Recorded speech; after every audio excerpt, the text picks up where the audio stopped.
ওইটা বলছি যে এই যে এটাও খারাপ, গরম দিলেই খারাপ। এটা ঠান্ডা করে তারপরে ফুড গ্রেড থেকে এটার যে প্লাস্টিকটা, এটা তো ফুড গ্রেড প্লাস্টিক না, অনেক হালকা, দেখেন অনেক হালকা। ফুড গ্রেড হলে দাম অনেক বেশি হবে। এই অন্যান্য দেশে আপনার প্লাস্টিকের বোতলের গায়ে লেখা থাকে কোনটা ফুড গ্রেডের প্লাস্টিক, কোনটা ফুড গ্রেডের না। প্রসেস করে মধুর একটা শুনলাম মৌমাছির চাষ করে প্ল্যান করে মৌমাছির চাষ। এখন অনেক জায়গায় কিন্তু মৌমাছির চা কলসে বসে দেওয়া হচ্ছে, সরিষার থেকে যে মধুটা আসবে ইয়ে করে। তবে আপনাকে একটা জিনিস বলি, এগুলো কি মধু? এটা কালো জিরা। কালো জিরা, কালো জিরা, জাজিরা কালো কালো হয় না। আচ্ছা আমি একটা জিনিস শুধু আপনাকে বলি যে এই যে প্লাস্টিকগুলো যদি ফুড গ্রেডেড না হয় হবে না, তাহলে কিন্তু এই মধুর অ্যাক্টিভিটি থাকবে না। এটা ঠিক আছে, এটা ঠিক আছে, গ্লাস ঠিক আছে, এটা ঠিক আছে। এই জন্য এই সবই প্লাস্টিক হলে হবে, প্লাস্টিক হবে ফুড না। গ্রেডেড হতে হবে, প্লাস্টিক হলে ফুড গ্রেডেড। জি স্যার, স্যার ফুল ফল তো সব, জি স্যার ফুল ফল, ফুল তো আসলে মনের পুষ্টি তো কিছু ফুল পাতা দেবো স্যার। এই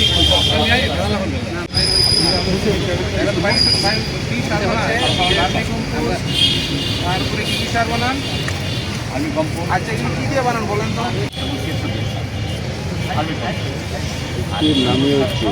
হ্যাঁ ভাই, অক্সিজেন আমরা বড়টা খাবো, অক্সিজেনে বড়টা দিলে ওই যে তারা এই কাজ করছে। অক্সিজেনে চালতা। ঠিক আছে, ধন্যবাদ। এটা কি আলু? মিষ্টি আলু স্যার। মিষ্টি আলু তো এরকম সাইজ কখনো দেখি না, এত বড় বড় হয়েছে। এরকম সাইজ হলো কেমন এটা? আরো বড় হয়, এটা কি জাতি এরকম নাকি? আরো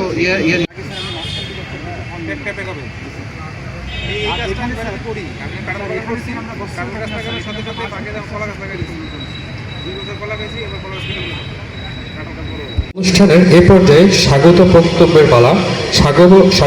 সেই চাষে সেইখান থেকে তারা তাদের খাবার সংগ্রহ করে। বাকি 74% আমরা বায়ার, আমরা বাজার থেকে কিনে খাই। তাহলে আমরা আচ্ছা, এখানে আমাদের অনেক মা বোনেরাও দেখি কিছু আছেন, হয়তো অনেকে শুনতেছেন না।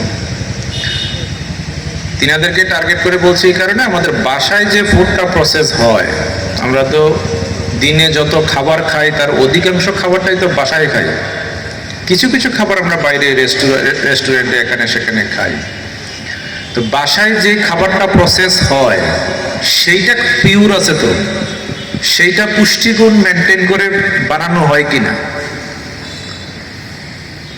আমার পার্সোনাল অ্যাসেসমেন্ট হচ্ছে বাসায় যে খাবারটা প্রসেস করা হয় সেইটাও কিন্তু অধিকাংশ ক্ষেত্রে পুষ্টিগুণ করি না, যদি আমরা উৎপাদন করে থাকি কিন্তু খাবার প্লেটে বিবেচনা করলে তখন কিন্তু অনেক উদ্যম। আরো উপস্থিত রয়েছেন মিঠু চন্দ্র অধিকারী। আমাদের বাংলাদেশ হচ্ছে সোনার মাটির বাংলাদেশ, এই বলে আমার বক্তব্য শেষ করছি। আপনারা সবাই ভালো থাকবেন। আসলে আমরা যেটা বলছি সবাই আমরা জানিও যে খাদ্যে আমরা স্বয়ংসম্পূর্ণতা অর্জন করেছি, বাট পুষ্টিতে কিন্তু এখন অনেক দূরে আমরা রয়ে গেছি। এখন আপনারা জানেন যে খাদ্যের 6টি উপাদান ছিল। আসসালামু আলাইকুম। আমন্ত্রণ জানাই আসলাম হোসেন অর্ক, আহ্বায়ক বৈষম্য বিরোধী ছাত্র আন্দোলন। কিন্তু আমাদের সবার জন্যই ক্ষতিকর।